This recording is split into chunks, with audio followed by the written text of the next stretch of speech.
Da domani sabato 21 novembre fino al 3 dicembre 10 diversi centri, piccoli e grandi, della Sicilia diventano zona rossa.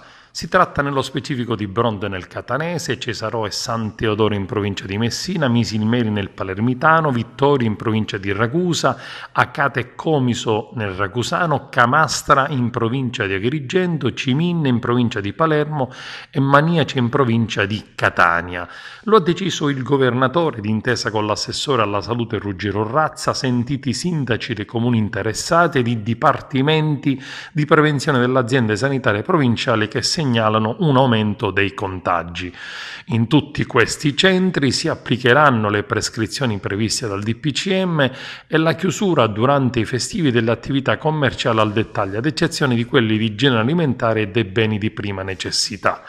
In serata, infatti, il presidente Nello Musumeci, ritirando il provvedimento di segno opposto firmato 2 settimane fa, ha annunciato in Sicilia la chiusura durante i festivi e le domeniche di tutte le attività commerciali, ad eccezione di generi alimentari e beni di prima necessità. Siamo in una fase di grande attenzione ed ho ritenuto di accompagnare le decisioni nazionali e regionali con un'ordinanza che intende evitare le occasioni di assembramento che abbiamo visto in tante immagini pubblicate dai mezzi di comunicazione. Chiediamo a tutti uno sforzo nelle prossime importanti giornate.